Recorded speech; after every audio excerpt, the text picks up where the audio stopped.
अध्याय 1 श्लोक 10 येन क्षेणितले कलाव विकले बुद्धावतारम गते गोपालेखिल वर्ण धर्म निचये म्लेच्छय समासादिते भूयस्तत् परिपालनाय सकला चित्वा सुरद्वेषिणः स्वे स्वे वर्णपथे चिरेण विहिता विप्रादिवर्ण क्रमात्। अर्थात या धर्तीवर कलियुगात कृष्णावतारही संपून गेला होता आणि बुद्धावताराची देखील समाप्ती झाली होती। सर्वत्र म्लेच्छांनी काहूर माजवला होता।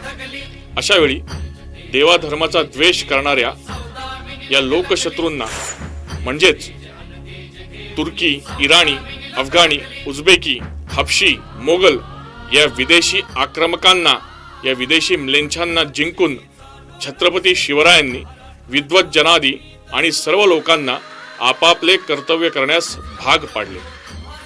इथे शिवरायांनी विद्वत जनादी हा शब्द या श्लोकामध्ये शंभूराजांनी शिवराय आणि विद्वत जनादी हे दोन शब्द वापरलेले आहेत।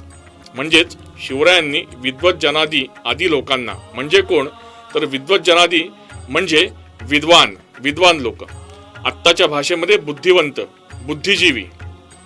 या विद्वानांच्या विद्वत्तेमुळे प्रश्न हे सुटले पाहिजेत, पण आजच्या परिस्थितीमध्ये या विद्वानांच्या विद्वत्तेमुळे प्रश्न सुटत नाहीत, तर ते आणखीन जटिल आणि गुंतागुंतीचे होत आहेत। हे विद्वान समाजाला, देशाला दिशा देण्याचं काम जे करतायत हे ह्यामुळे तर खरं तर लोक आणखीन भ्रमित होत चालले आहेत। इथे शंभूराजांना असे तर सुचवायचे नसेल ना की आत्ताच्या विद्वानांनी शिवरायांचे मार्गक्रमण करावे। धन्यवाद। निलेश रमेश भिसे, रग रग शंभू मेरा परिचय, रग रग शंभू मेरा परिचय। ये मुजरा करतो छत्रपती श्री संभाजी राजा।